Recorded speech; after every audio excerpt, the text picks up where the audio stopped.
Welcome to the Ages of Rock podcast with your hosts Bill Algie, Dennis Talbot, and Alan Tate. We are three guys who have one thing in common, a love of rock and roll. Our goal is to talk about all things rock. We hope you find this show intriguing, funny, and occasionally highly opinionated. Enjoy! Hey folks, this is episode number 347, and this week we're each interviewing a guest from ROCKNPOD.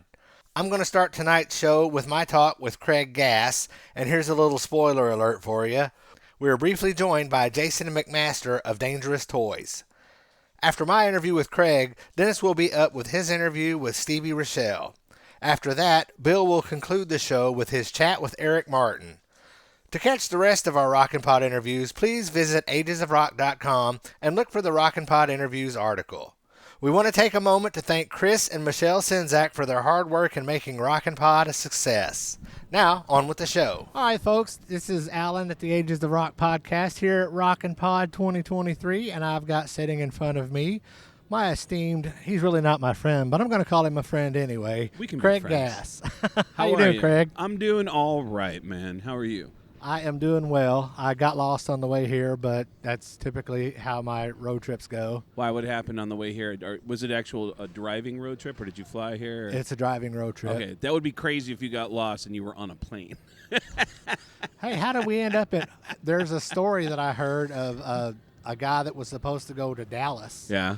But he didn't speak English very well. Oh, no. And he flew from New Jersey to Washington, D.C. because he ended up at Dulles. Oh, really? Yeah. He was like, Dulles instead of now Dallas. I know why the flight was $100. Wow, that's amazing. So you were having problems. You got lost driving here. Well, Siri, she's a bitch. She gave me the wrong directions. I ended up in a neighborhood on a cul-de-sac, and I'm like, this is not the venue. That happens to me sometimes because I travel every other week doing comedy shows, and I'll do press in every town that I go to. I actually get into town a week early for all my shows, and I'll do every radio and TV station in town to promote my gigs. And sometimes on my way to do radio, I'll have my GPS set, and it'll take me to. And nobody tells you ahead of time that this is one of those addresses where the GPS is kind of fucked up and it doesn't take you to the exact place. It'll take you to some neighborhood. That is exactly what happened to me. Yeah. So. Well, what made it worse was I drank too much coffee. All right. And once I got into this area, I hit every stop sign or every red light except for one. I got one green light the whole time. No, if I'd had to poop, it would probably been better. Oh, okay. I was going to say, when you mentioned drinking a lot of coffee, I thought that was the problem, is that like I ended up pooping in 4 different neighborhoods. But all right, good. So, but you made it here. We're here. We're here. It's ROCKNPOD. We are. It's a big festive weekend, and a lot of friends are here. So I'm excited to be a part of this. Right on. Well, the first question that I've got for you is, tell me who are your 3 favorite bands? 3 favorite bands of all time are all over the place. It's Korn, the Beastie Boys, and probably my all-time favorite is Billy Joel. But I'm everywhere with music. When I was growing up, as a teenager, I fell in love with music hard. And every concert that came to town, I was living in Tucson as a teenager. I'm from New York, but I was living in Tucson as a teenager. I went to Dio. I'd go to Journey. I would go to Cyndi Lauper. I would go to Slayer. I would go to Depeche Mode. I just love music. And so musically, I'm all over the place. But those are my 3 favorites: Beastie Boys, Korn, and Billy Joel. So I'm all over. Right on. Now, tell me about your, how do you know so many rock stars? As a kid, I wanted to work in the music industry. And in fact, when I was 15 until I was 23, I managed local bands in Tucson. I would book and promote local shows around the Southwest, around Tucson, Phoenix, Flagstaff, El Paso, Albuquerque. So I was a big music fan who wanted to help out the local scene, and I started making friends with roadies who worked for bands, and it just kept snowballing that the roadies would go on to work with different artists.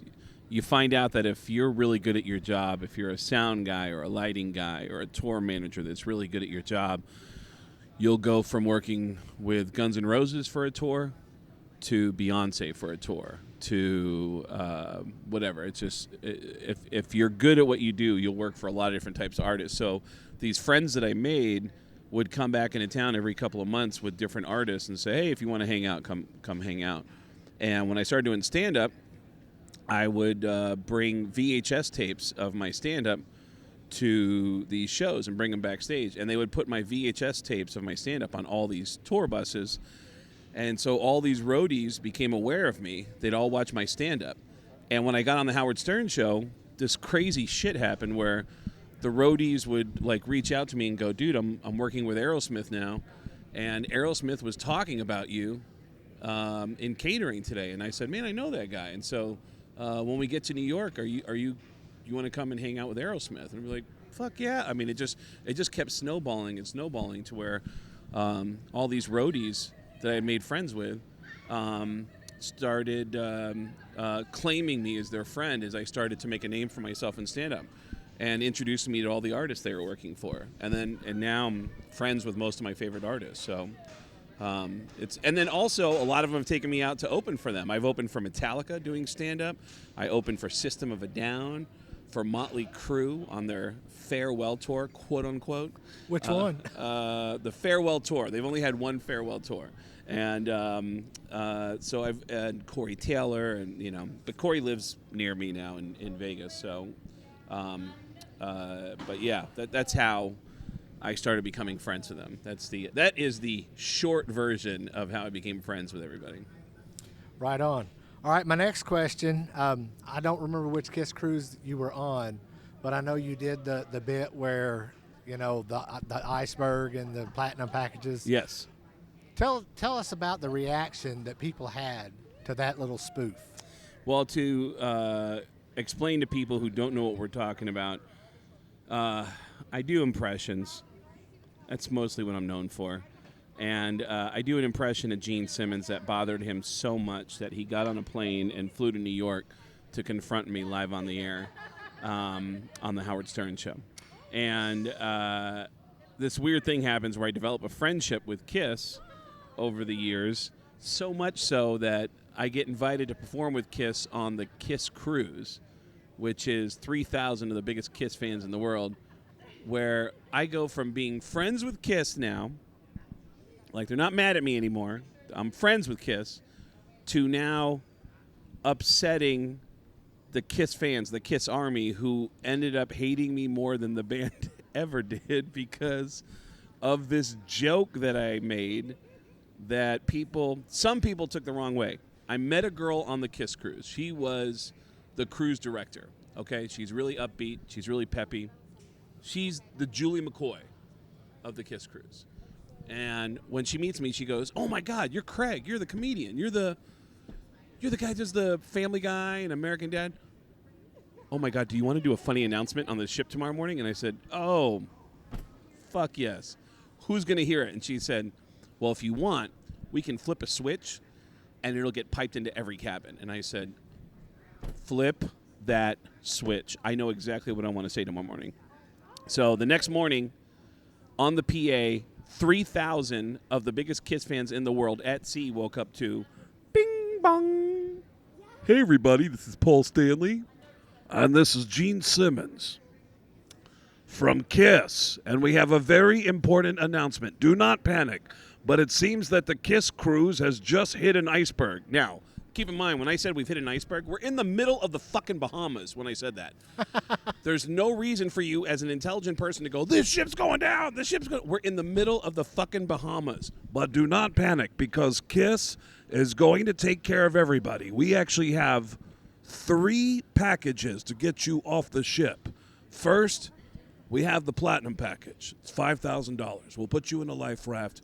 You have your own private photo taken with Kiss. Then we have the diamond package. Isn't that right, Paul? That's right, the diamond package. For $10,000, where we'll throw you in the ocean with Tommy and Eric, and then Kiss will float by on a raft. We'll do a private acoustic show in the ocean. Everything I said was stupid.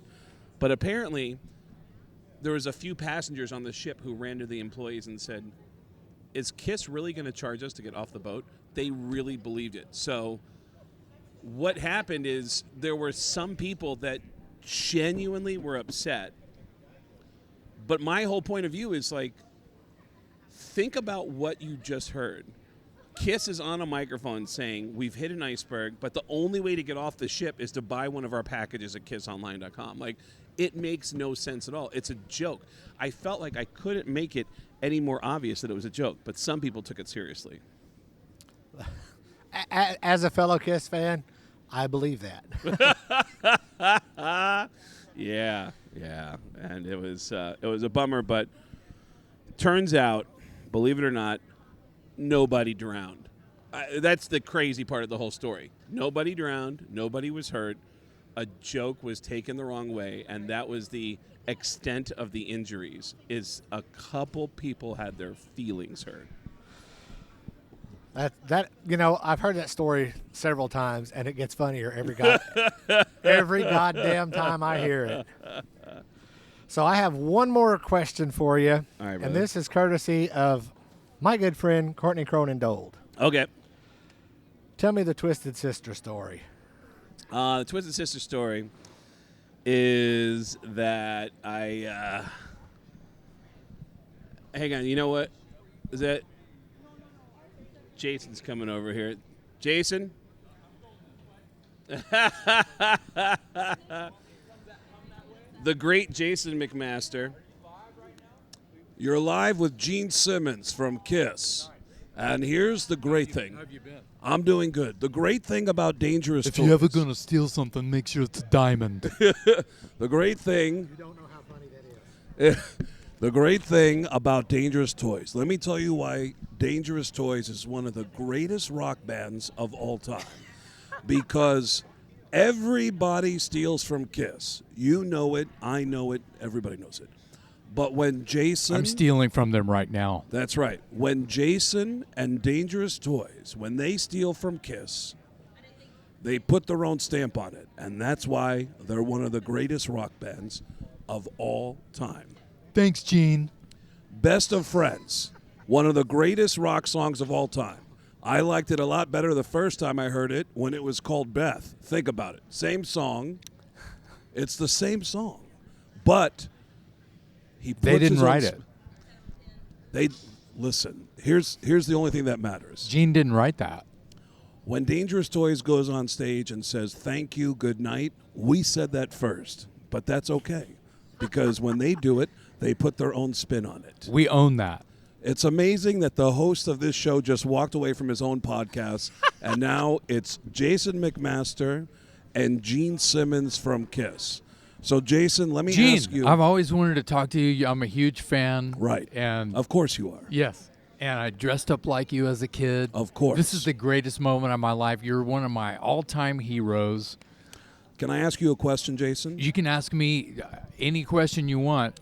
Because I'm a fan of your band. I've always been a fan of your band. Gene, you are not a fan of my band. I have been a fan of your band since day one. And I want to ask you a question.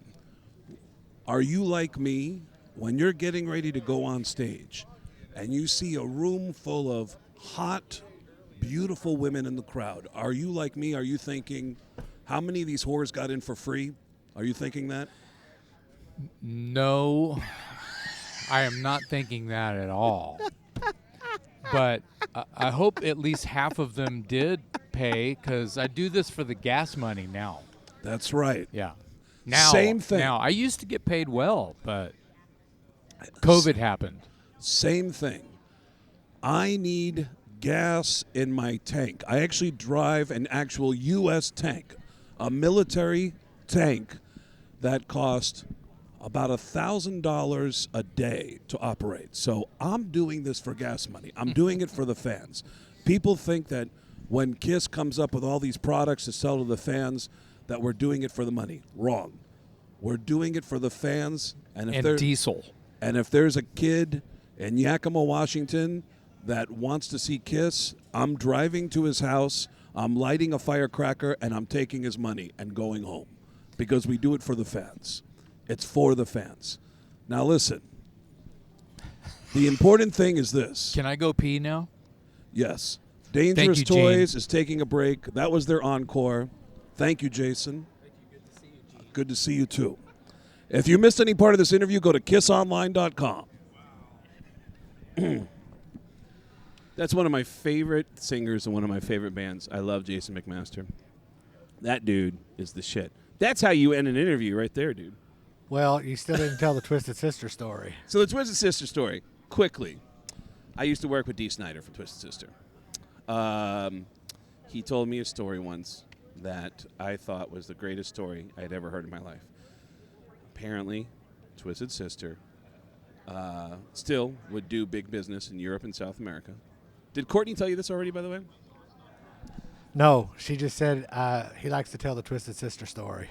Well, when Twisted Sister was doing a tour of Europe, the headliner was AC/DC. Brian Johnson walks into Twisted Sister's dressing room to say hello. The band is naked. And because they like to dress up as women, go on stage and rock. Brian Johnson, apparently an incredibly warm person, is holding court in the entrance to the dressing room. He's talking to everybody. He's making eye contact. He's looking around. And at some point, he looks over, and he sees the drummer. And he starts staring at the drummer.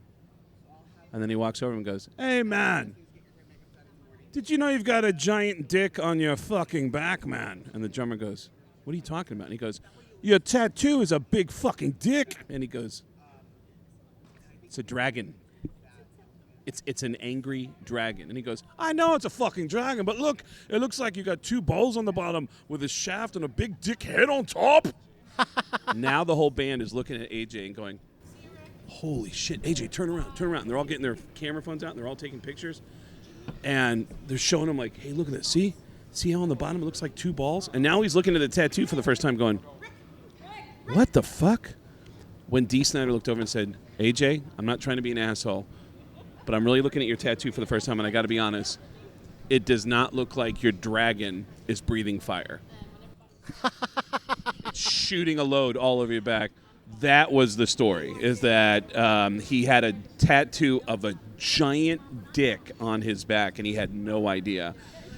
And AJ was bummed out about, wow, now I know that Brian Johnson from AC/DC knows who I am. But it's because I have a giant dick on my back. He ended up getting it covered up at the tattoo shop, but it's one of the greatest stories I've ever heard in my life. So That's how you end an interview. Thank yes, you for your sir. time, Craig. Thank you, buddy. Thank you. This is Dennis Talbot from the Ages of Rock podcast. This year at the ROCKNPOD in Nashville, Tennessee, I got to interview Stevie Rachelle from the band Tough. Now, even though I knew Tough back in the day, I knew him more from his website called Metal Sludge. And in the early days of the internet, that's where we got all of our info on all the bands that we love to listen to. So listen to this interview. Where in Indiana? I am from Newburgh, Indiana, which is the southern tip right on the river, Ohio River, Right. across from Kentucky. Alan is from Evansville, Okay. and Bill was from Evansville, but now he's in Columbus. Columbus. Yeah, he's a little south of We, Indy. you know, Tough never played a lot of shows in Indiana. We did Pierre's in Fort Wayne a few times. Right. We did, I believe it was called the Backstage in Indianapolis. Okay. But Backstage is a very common name. There's probably a Backstage bar in There's every. one in Evansville. Also played a few other little places, including Seymour, Okay. home of John Cougar Mellencamp. Yep. So I remembered that. But for some reason, we didn't get a lot of plays in Indiana. We played Chicago 100 times. Right. Michigan, 50 shows. Ohio, 100 shows. Right. But, we literally would go from Chicago to Detroit to Cleveland. Huh. And often miss Indianapolis or, Fort Wayne or wherever because there wasn't a lot of plays. I don't know Right. if people didn't like us there, but we would play, like I said, we could play like 4 shows in Ohio. Right. Cleveland, Columbus, Akron, Cincinnati. Michigan, we do Detroit, we do Grand Rapids, we do Kalamazoo. Right. And then we go right past Indiana and then play like Chicago and, Schaumburg and Rockford. And Right. That's what people that look at Indiana and they go, "Oh, it's corn and orange cones." Right, on the road. right. We got a lot of both, so that's about the way it works. Right. But no, we like I said, we do like rock. I mean, we do like our music there, but that's odd that you had it around the whole area like that, but just never. Yeah. And some people are like that, because especially Evansville was a huge Kiss situation. Right. If you look at the Kiss Forever book, at one point they had the two most places that they played venues tied was Madison Square Garden and Robert Stadium in Evansville, Indiana. Wow. Really? Yes, and then when Evansville Stadium got tore down, they haven't been back. Yeah. Well, and here's the thing. Tough was based out of Los Angeles, Sure. Hollywood. Sure. We only played San Diego a couple times in our entire career. Really? And that's only 2 hours away. Right. We played Salt Lake probably 15 times. That's Huh. like 10 hours away. That's We crazy. played the Bay Area, San Francisco, Oakland, a few dozen times. Right. But San Diego, which was only a couple hours south, again, it wasn't as big of a rock community. There's a lot Right. more surfing, skating. It wasn't really known as a rock area. Right. And what I've learned over the years in touring is that a lot of times when a band becomes famous from an area, that area becomes more famous for touring. Okay. Gotcha. Michigan, Detroit, Motor City Madmen, Sure. Ted Nugent, Bob Seger, Kid Rock. Right. Texas, you had Dangerous Toys, Pantera, Stevie Ray Vaughan, out of Austin. Sure. So, like Vegas. Vegas is not known for a lot of rock bands. No, it's Cher and Elton John. Yeah, or at this point, Wayne it's Newton. it's like it's basically people doing residencies that have been Sure. going on forever. So a lot of times, Tough would play Phoenix, L.A., Utah, San Francisco, but very rarely did we play Vegas or Right. San Diego. Vegas is also there's always something going on there, but it's not really known as a touring spot for up and coming bands. It's like, okay, 30 years later, now you can see, like you said, Wayne Newton, Right. or these, the older Right. bands are doing residencies. Right, you Motley get Crue, Guns N' Aerosmith, Roses, Kiss, Aerosmith, Kiss. Scorpions, Skid Yeah. Row, Kiss. So, but and that's the way with Indiana. There was points for whatever reason we just skipped over it. Yeah. I mean, You know? it is.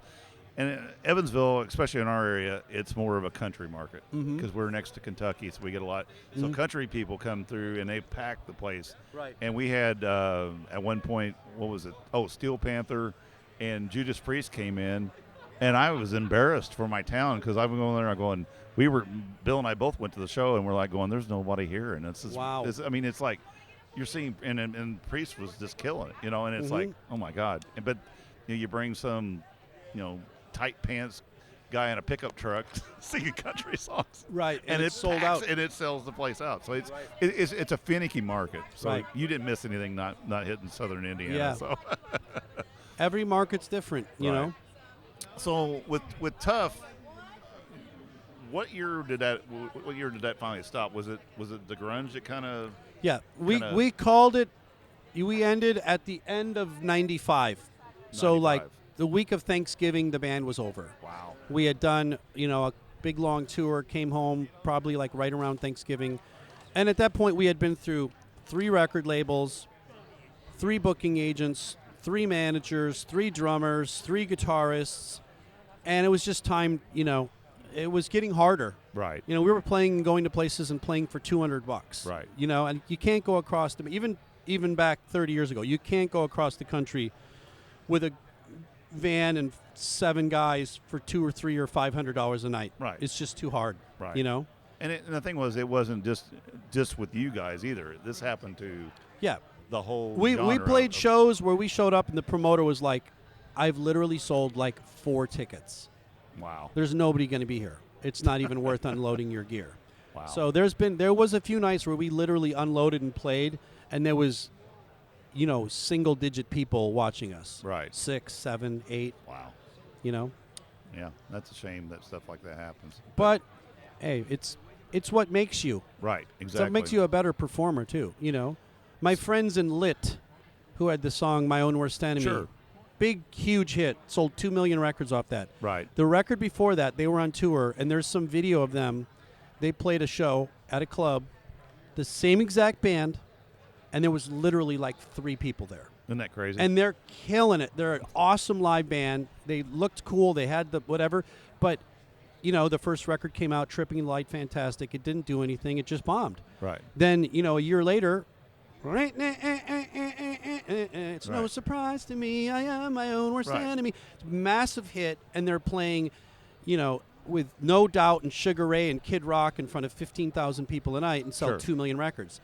But a year earlier, that same exact band was playing in a little tiny club with like 6 people watching them. And it was the fact that one song caught and changes everything. Isn't that crazy? Changes everything. Yeah. Almost overnight. That's insane. Yeah. That is crazy. So you were Shameless.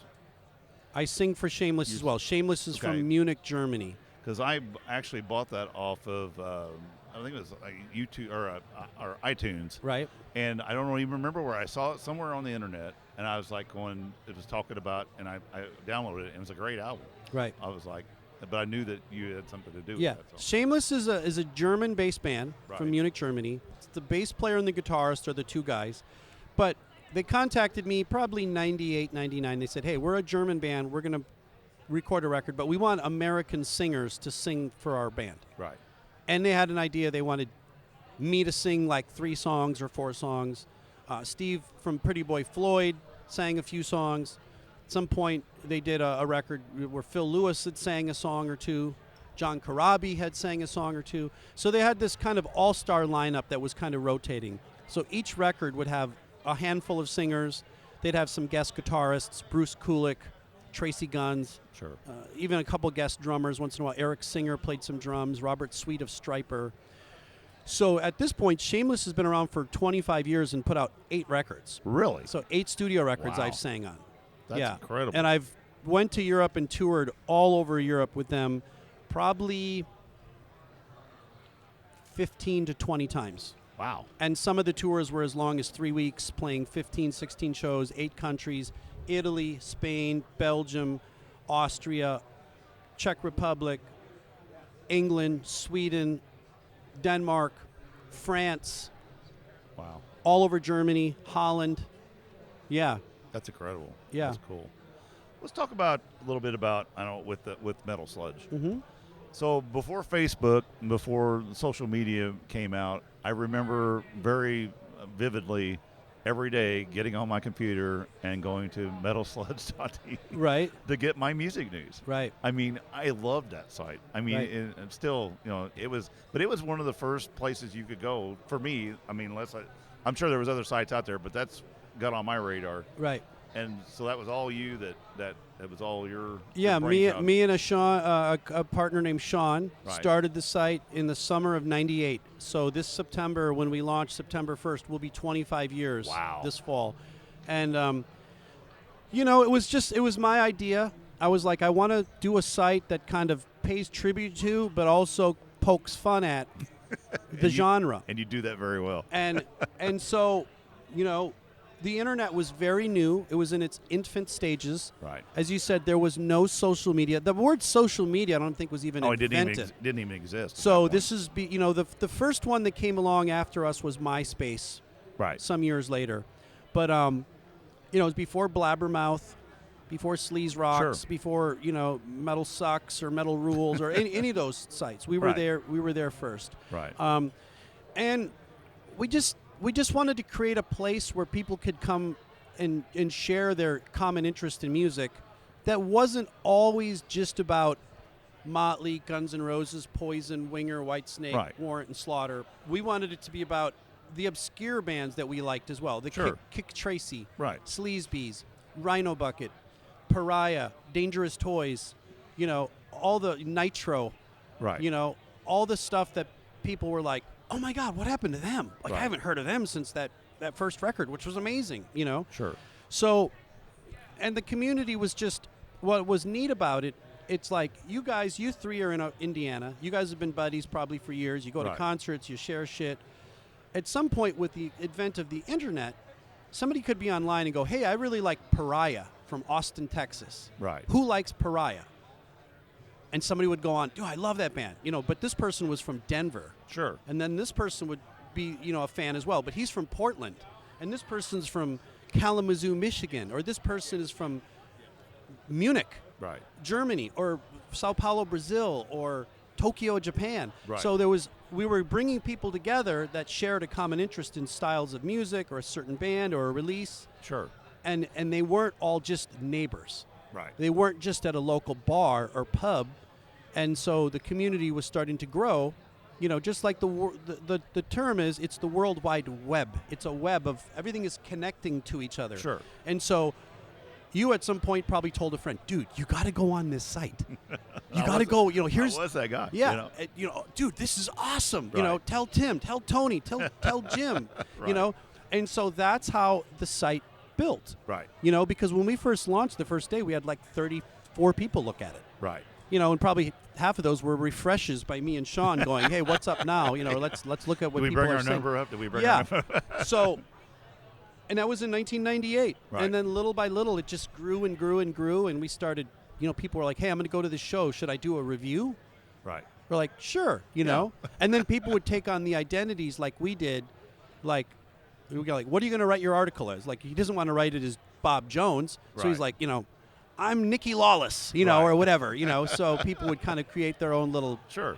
moniker, their little online identity, and then send in a review of the show, and you know, Right.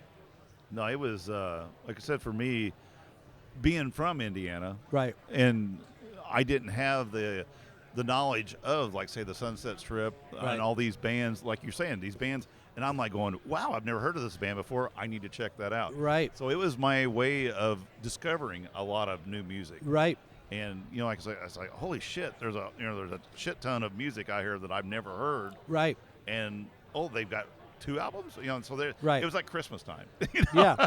Well, and another thing is what a lot of people didn't know the history. Right. Like they saw the band on Headbangers Ball, they saw the record in Hit Parader magazine or in Right. Circus or Metal Edge. Sure. They heard a song on Metal Shop or some syndicated radio programming station, and they were like, "Oh, this new band Pantera is amazing and heavy." Right. But a lot of people didn't realize that Cowboys from Hell was Pantera's 4th album. Right. And Phil was only on 2 of those albums. There was another singer before him. Right. And the same thing happened with Tough, because I joined Tough in the summer of 1987. Right. But I'm not the original Tough singer. Right. Jim Gillette is the original Right.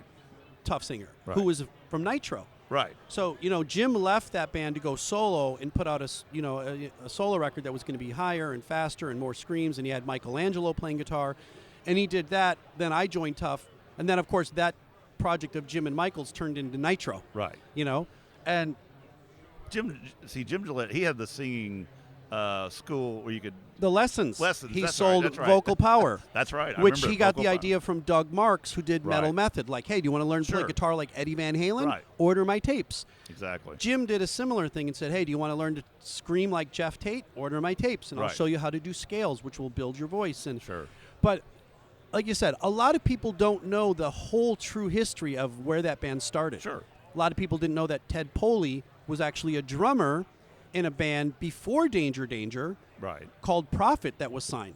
Wow. You know, and then at some point he became the singer in this other band called Danger Danger that Bruno and Steve had, but they had a different singer named Michael Pont, but he left because he wanted to do something different, and there was then they Sure. got Ted, who's really a drummer, but he became the singer. And so there's a lot of people that don't know all the real true history that Sure. didn't get exposed in Metal Edge or Hit Parader or Circus, Right. or they didn't have the chance to tell all that, Right. when they didn't sell 20 million records. And that's one thing I liked about the website. Not only was it like, you get your daily, here's what's new and stuff like that, but you could go back and, like you said, learn about, because I'm, like I said, being in Indiana, I know corn and orange Right. cones. I could read about this stuff, Right. and then, because I always, these guys here, I was always, when we first started the podcast, I go, I want to talk about the penis chart. And they're like, Right. we're not going to talk about the penis chart. And I'm like going, It's one of the most viewed pages on the site for 20 years and running. It's great reading. And it got written about in Rolling Stone magazine. It got written about in Playboy, Right. in Penthouse. Right. I In can tell Spin? these guys, I go, it's and they're like, we're not doing that. Yeah. Yeah. It's like, I'm very confident in my manhood. I can In your we can talk- masculinity. Masculinity. Yeah. I can talk about Well, that. and the thing is, yeah, there is all that obscure stuff Sure. too that like people know the history of Guns N' Roses. Right. Started with Tracy Guns and Axl Rose, and they were Hollywood Rose, and they said, hey, let's call, my name and your name, Guns N' Roses, Right. And Nikki Sixx used to be in London before he formed a Right. Motley Crue. But there's a lot of that history, too, that goes with all the other little bands. Right. Which we wanted to kind of tell more of that depth when we did interviews with guys from Right. Johnny Crash or Right. Kick Tracy or whoever that we would dig up and find on the internet as Sure. it was growing and expanding. So speaking of London, you were also in the Western Civilization, Decline of Western Civilization, Part 2, The Metal Years, Yep. correct. So you were in that also. Because I remember, I've seen that quite a few times. I Yeah. always like that. I remember you in there. So it's funny to see those bands, how they were like, we are going to be the next. Right. Well, and if you watch that, we never said that. Right. Like, No, I know we're what you're one saying. of the few couple of guys, me and Michael, that stood up there. And I think what we said, might have been looked at and goofy and maybe a little cliche, but we never said, but we're going to make it. Right. We're going to be huge. We're going to be bigger than Led Zeppelin. Right. We never said that. Right. Most of the guys that did say that, most of those people didn't actually amount to anything. Exactly. And even at an early age, and I was 21 there. Right. Michael was 19. Wow. I guess there was something in us that told us, don't be that dumb. Like, don't say that, Exactly. Because there's levels to it. And even at a young age, when somebody's good or talented or there's some star power or some charisma, there's also some level of you have to be confident Okay. and carry yourself, but also not be completely delusional. So be careful of how you step, how you roll, how you speak, what you say, because it can come back and bite you. And Because it probably will. if you remember, Randy O in Odin sat in Right. the hot tub and said, if I don't, I'm going to kill myself. Right. And if people I've been saying for 25 years, did you kill yourself yet? Because you're clearly not bigger than Robert Plant. Was he the one that when they went to the premiere, he was sitting there watching it, and they had already broke up, or he got replaced? I don't. There was somebody I don't- that happened to, and they were talking about. It's like, I'm watching this, going, I look like a total turd. Yeah.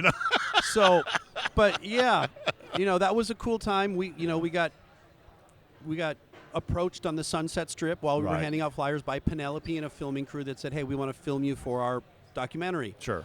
And then we, did some stuff on the street, and then they took us into one of those places. I don't know, a week two later, we did one of the interviews where the light bulbs hanging Sure. there. And Yeah. All right. So yeah, that was a great thing. That's it, cool. It definitely exposed the name Tough to a bigger audience nationally because that movie did get played in theaters, Sure. and it's now like a cult classic. It like is. people love it, find it online on Hulu, Netflix, whatever, Sure. and watch it. Yeah. No, that's a great movie. All right. Well, Steve, I sure appreciate you hanging out with me for a little bit here. I know you've been busy all day Dude, talking all and good. talking and talking. Why don't you promote whatever you're promoting today? What do you got? Hey, Or where if can we find you? anybody wants to find me, they can, go to Metal Sludge, metalsludge.tv or .com. They both go to the same place. toughcds.com Okay. is the band website. I'm on all social media, so you can search Stevie Rachelle or Stevie Tuff, Tuff. And we're on everything, Facebook, Twitter, Instagram. There's, we're on all digital music platforms, selling on eBay, Amazon. We have Right. stores on Metal Sludge on the Tuff site. And we're there. Okay. If somebody wants to come out and, say hello or buy a CD or a vinyl, there's my phone beeping. Somebody wants to buy a vinyl right now. Yeah. we have, all kinds of, the entire catalog is for sale. We have some of our releases on vinyl, a lot on CD, Cool. merchandise. And hey, to anybody listening, supporting your podcast and the Sure. others, it's helpful. It all contributes to all of us sharing, our love of this music and the related, Exactly. Well, thank you for taking time. Appreciate it. Dude, thank you very much. All right. Rock talk to and you later. roll. All right. Hi, it's Bill from Ages of Rock Podcast. This week I get to sit down with Eric Martin from Mr. Big. Hope you enjoy the show. All right, this is Bill from Ages Rock Podcast. I am at ROCKNPOD 2023. I get to sit here and finish the day with a guy that looks younger than he looked back back in the day, and sounds phenomenal. So I get to talk to Eric Martin. How are you doing, man? Ta-da! Save the best for last. Oh, man. Are you done compliment me? complimenting me because I think so. I'll Well, for just now, sit yeah. here and have you do that. I love that. Yeah, All right. So always good to have that happen to you, right? I So love it. before we get too far in, Anthony Quarter said to tell you, hey, Well, I've been seeing this guy. We two ships in the night, but walking back and forth. I look at him. I go, bread and butter, bread and butter. Yeah, that guy. You're talking about me looking young. That guy looks like he did when he does. when when the band No, it's first came fun. out. Yeah. I couldn't believe it.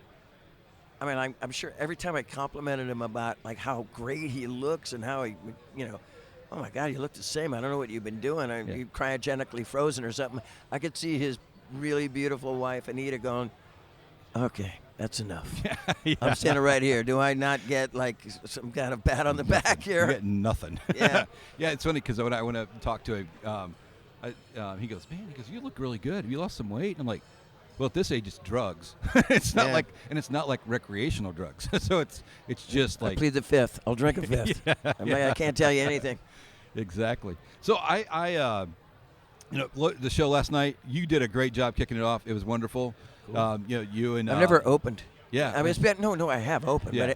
But when I was in the bowling alley part, right, getting ready to go in, and I was talking to all the fan friends that are coming up to me that all telling me that they love to tell you, man, I drove 7 hours or I flew 20 hours to see you. And I always say, like, well, I came from San Francisco. Okay, you win or whatever.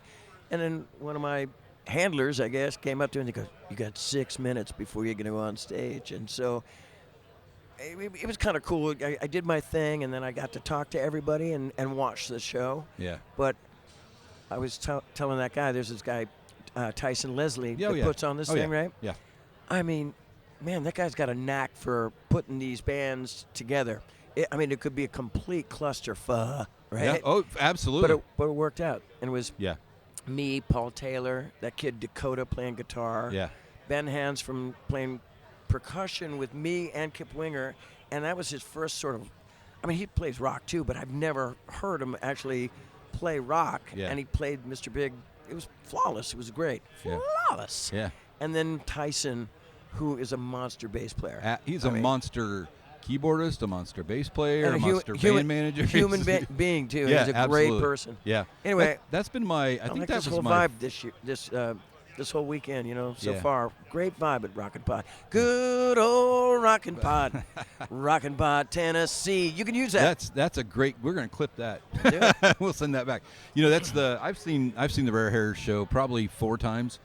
Different times or whatever. And it always has this very eclectic group of people that you get together and you put them together, and all of a sudden you're like, that shit works. How did that work? It just does work, but I would have liked to hear a little bit more. Maybe it's not a vain thing at all. The fans would like to. A lot of fans have been here to Rare Hair, but a lot of new fans are here too, right? And they're watching this band or just different configurations, but some of them don't know who they are. So even me, I get up there and I'm doing I got to do 4 songs, a little cocky, but Martin right there from Accept learned a couple of my songs. We did a cover song as well. Mm-hmm. And he learned it, and I didn't know his name when we kind of came up. I just knew him from the guy that played bass for Accept. And I go, what's your name? He goes, I'm Martin, and I'm a huge fan. I'm like, and this is Martin from Accept. The fans they want to hear who these fellas are. Yeah. That like Jeremy and all these guys. Anyway, it was a great vibe. Tyson's got a cool thing going. I hope I get invited back. I'm 100% confident you're welcome anytime you want to come back. Woohoo! I'm sure there's no question about Sorry that. for the woohoo. No, you can woohoo. That's all right, man. No, it was my first woohoo in Nashville. Now it's my second. There you go. Tarred and feathered. There you go. All right. So you made a comment about being in the beginning of the show. Would you prefer to be at the end so you could have watched the whole thing and then kind of had a better idea about how this was going to end, or it didn't matter? I didn't care. Just go. No, I didn't mind at all. I kind of enjoyed. Look, it's only when you get off stage and either they say you didn't play my favorite song or I just got here and I missed it, and so that's kind of a worry. Yeah. It's not too much of a worry, but I did it, and when I came off stage, I saw musicians that I haven't seen in 20 years, even guys that I play in bands with. There's a guy, Chris Frazier, drummer for Foreigner. We did something together. It was called Tak Matsumoto Group. This guy, famous guitar player of Japan, has a band called Bees, B''Z. I mean, you never heard, have you heard of him before? I've never heard of him. Billy No. Sheehan actually played with him. Oh, okay. Barry Sparks. A lot of players. But Tak Matsumoto wanted an American rock feel, so he got me. I got Jack. Excuse me. It's been the end of the day, and this was the Frogs coming out. I got you. Jack Blades from Night Ranger, Yeah. good Oh, friend yeah. of mine. So I got him in the band. And then Brian Tishy actually was playing, but then he went off to Whitesnake. And then we got Chris Frazier. And we did 20 cities in Japan, did a huge promotional tour, but 20 sold-out shows, even Budokan. And then we talked on the phone a couple times, but I didn't see him in like 20 years. It seems like that, right? Yeah. And I saw him last night, and I got a chance to talk to him because I guess I'm sorry for the long-ass story right now. No. It's fine. It's fine. Yeah. You got as long as you want, man. So, yeah, it was good. I mean, rocked out, and it didn't feel like one of my weddings. Didn't feel really quick, you know. Yeah. It felt it was a good amount of time. When I did play 4 songs, but I even asked Tyson, I go, is it cool? And he goes, do what you want, just kind of like you're doing, right? Yeah.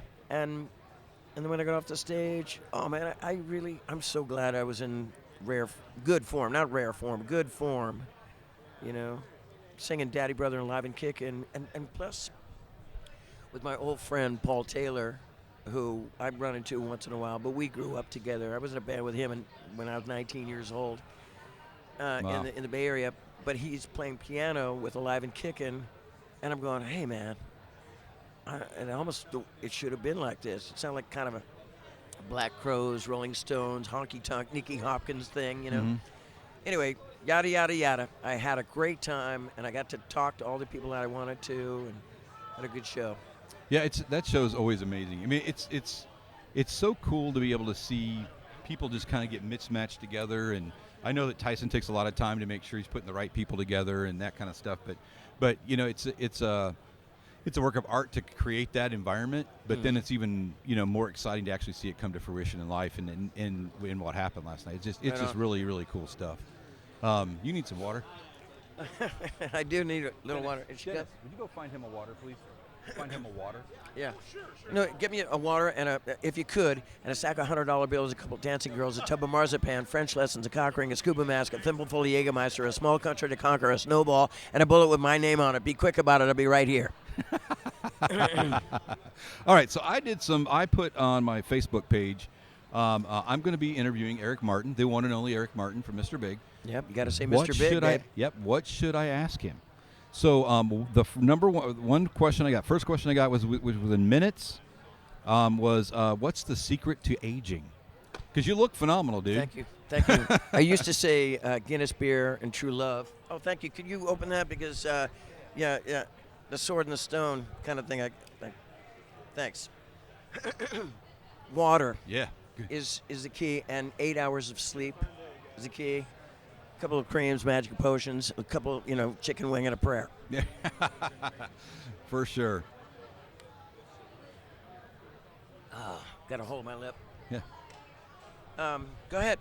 So another question I got was, so with the tour that you guys are putting together now, and it's going to go out, are you going to cover all of the albums that you've done, or are you going to you're going to focus on just certain ones? Or good question.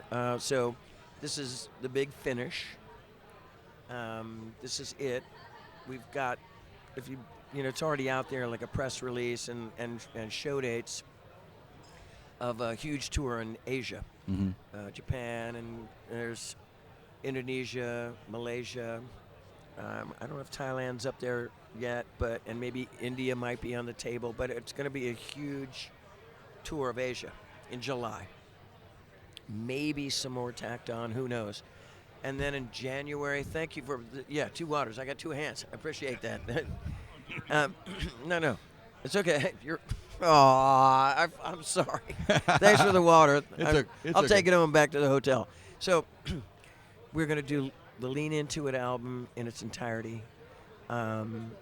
which usually we only kind of did Daddy Brother, Alive and Kickin', To Be With You, Just Take My Heart.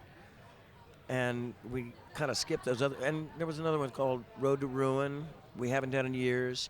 Little Too Loose, we haven't done in years. And those other songs, there were, all right, another one called Lucky this time, but that's before, that was a long time ago. And my balls dropped and I couldn't do it anymore. So, but we're going to do it, the whole record. And then we're going to, obviously, since it's the big finish and this is it, no more stuff, let me just, I'm getting ahead of myself. So we're doing Asia, but January, February, and March of next year is the USA. Oh, okay, good. And Europe and South America. And we're going to cram it in. And if it goes a little longer, it's going to be okay, but it's not going to go for years and years. This ain't going to be Big Finish Chapter 1. So this isn't Kiss Into the Road 27. No, and more, okay, good. More power. Look, they're still selling them out. I got a ticket. Molly, yeah, dude. I got a ticket, man. And you know what? Hey, look, Elton John as well. I mean, I want to see Elton, and I've seen Kiss a bunch of times, but you know what? As long as if they're there, if you build it, they will come. That's true. It's a fact. Same thing with Motley Crue. I've never seen Motley Crue live, and I think it's time. Yeah. I've only been I live in San Francisco. I've been to Alcatraz once. I know it's going to be there. So, yeah. So some of these other bands, why not? But for Mr. Big, no. I'm here to say it's the big finish. It's over. And I think sunsetting things like that, and trying to get all that stuff in and give everybody, one more shot to come to it and stuff like that. That means you guys respect the fans and really understand what they've given you over time, and I think everybody has to respect it. That's really the right way to do it.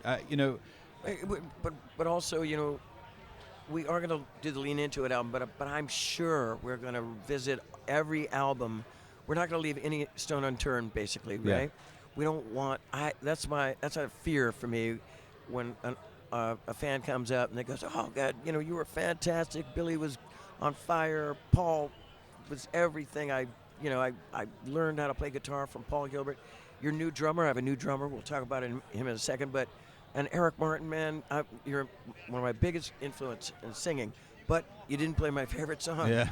And I don't want that. Yeah.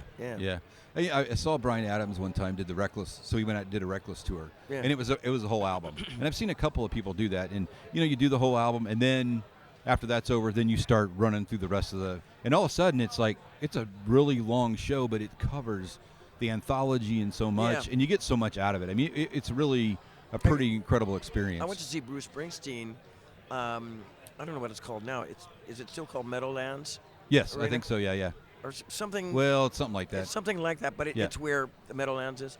In Jersey, it was like unreal.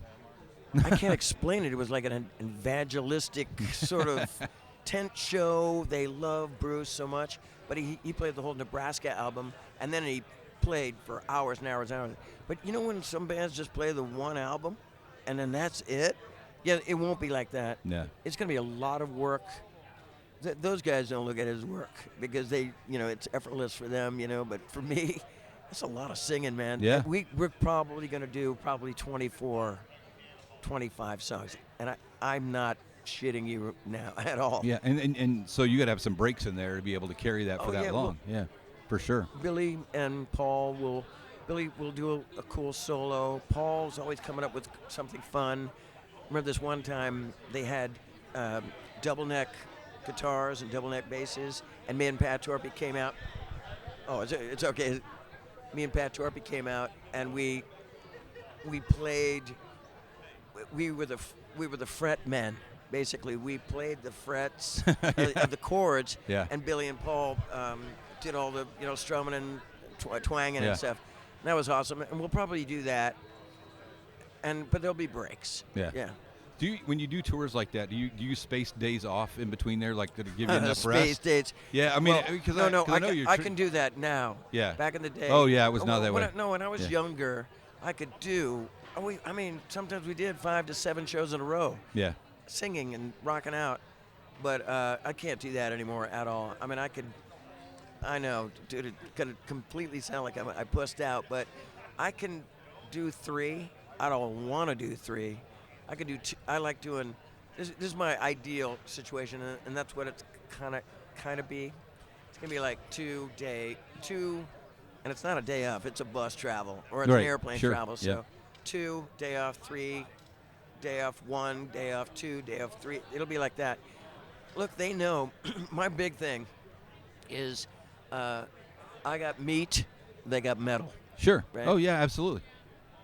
Yeah. I mean it's to your point, it's one thing to be able to play, it's another thing to be able to sing. Because you don't want to go out there and put a product out that's half-assed or it's stretched. And they've always, Billy and Paul, they've always respected me and what I do. They used to just go, "What are you going outside with your wet hair for? What are you drinking too much? Why are you talking to fans for hours and hours and hours? We got to go to the next show." So it's sometimes my fault. Anyway, I just wanted to tell you this really quick. I don't know if it's part of the questions, but I got to say it because the last name is so long that it's going to take a while. So the new drummer, his name is Nick DiVirgilio. Okay? He played in a band. Sometimes I think he still plays with him, I guess. I don't know. I don't know the world. But Spock's Beard, progressive kind of rock thing. Wow. He played with Paul Gilbert on some solo stuff. Paul told us about this guy, and he said he's not only a great drummer, he loved Pat Torpey. He's an amazing singer. He's a lead singer, too. Oh, wow. And he's a great hang. I haven't met the guy. Billy just met him the other day. And Paul knows him for a long, long time. He did a little audition tape. He did one of our Lean Into It songs called Lucky this time. He did his own little recording of it. He sang the lead.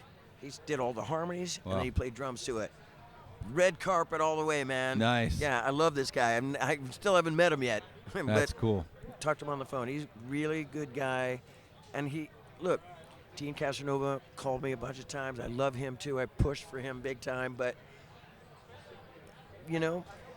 Paul, not ever one of us, what Paul said about this guy, you're going to love this guy. He's good. And he loved Pat. Boom. You're in. Yeah. Well, and he's not gonna risk having that be successful over making a bad decision. No, so he's not gonna do that. And this kid, he's not gonna have his own agenda. Exactly. He's gonna try to stay true to the spirit of Pat Torpey as much as he can because that's what the fans want. Right. They want it to sound like the band that they grew up with. Yep. Yep, for sure. Well, we're getting the rap. I'm getting the rap signal. We're getting the hook, huh? We're getting the hook, man. Hey, I just wanted to thank you. It's been a great. What's your last question? So the other question was, what is your favorite song to sing? Okay, it's going to be so stupid if I said To Be With You, but I love singing To Be With You. But actually, my favorite song to sing, like always. You're the one that you feel like you do the best. Okay, with Mr. Big, I like Daddy, Brother, Lover, Little Boy. That's my favorite song. It's right in my wheelhouse as a vocal. The song that I'd love to sing one day that I never have is Whiter Shade of Pale. Oh, wow. Procol Harum, brilliant version. Glenn Hughes version, great. Sammy Hagar did one, and HSAS, I think they did one. But Procol Harum, phenomenal. And I'd like to do that. But Daddy, Brother, Lover, Little Boy, and believe it or not, kids at home, you're thinking I'm bullshitting right now, but To Be With You is in my wheelhouse. So, there you go. Cool. It's great stuff, man. It's been a joy having you on here. Yeah, where can people find you? Instagram is I am Eric Martin. And this is I think it's just, oh, God, hold on. Hey, Don, where can people, I'm asking other people where they can find me. Yeah, I'm lost. I can't find it my own stuff. I am Eric Martin, Instagram, and just Eric Martin on Facebook. Okay. All right. I can't believe I didn't know that. There you go. I'm just the artist. I understand. Thank you, Mary. I appreciate you being on the show, brother. man. I appreciate it, too. Love you guys. Thanks for the water, son.